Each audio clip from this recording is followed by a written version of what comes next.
Hey everybody, this is International Master David Pruess for Chess.com, and today I'm going to show you the Benko Gambit, which is one of Black's interesting defenses against d4 by White, one of their more active and imbalanced and complicated choices actually. So knight f6.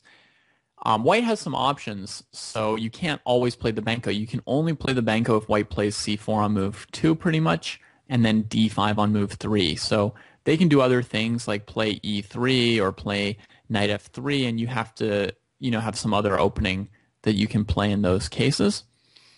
But the main move and the most common move is d5 from grandmasters. Now, in this position, White has grabbed a bunch of space with his two pawns, and Black is now going to offer a pawn sacrifice to try and undermine and weaken the value of White's center with b5.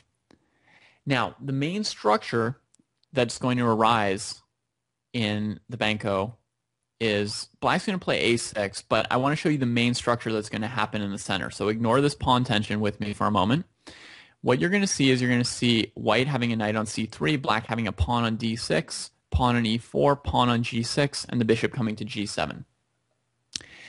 Now, let's talk quickly about the general features of this kind of a position. What does Black have? Well, generally speaking, Black has an attempt at counterplay on the queen side where they have some number of open files, at least the b file, sometimes also the a file, and they've got a very, very nice bishop on g7 often on this long diagonal, which cooperates with that, and a strong pawn on c5, right, because it's defended, that helps give them strength in this area of the board. Okay? But what does Black need to watch out for? Well, one of the main things Black needs to watch out for is the move e5, which would break up this pawn structure here and possibly open a White attack on the king side and possibly block the bishop on g7. The other thing Black needs to watch out for sometimes is the fact that they're down a pawn. Now, we can split up the Benko Gambit roughly between two different approaches, though there are a whole variety of variations for White, but two different approaches, one being to accept the Gambit and the other being not to accept the Gambit.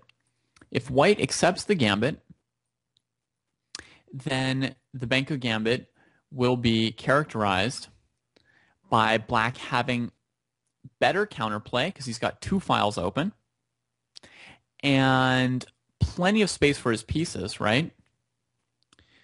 The one extra worry that Black really needs to worry about in these accepted variations is the possibility of White playing b3 and a4 and creating a healthy pawn structure with his healthy extra passed pawn on the a file and eventually beating Black with that extra pawn.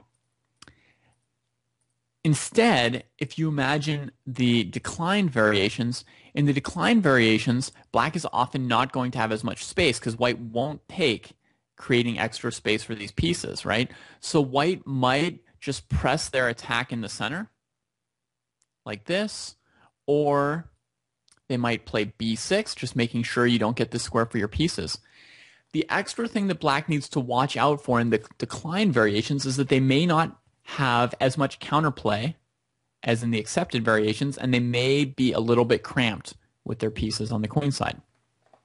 So that is the Benko Gambit in a nutshell. It is a fun opening to play, and if you want to spice things up a little bit more, this is an accepted opening by grandmasters that you can use to get a more imbalanced game against 1d4. I hope you enjoyed this video, and I'll see you around on Chess.com.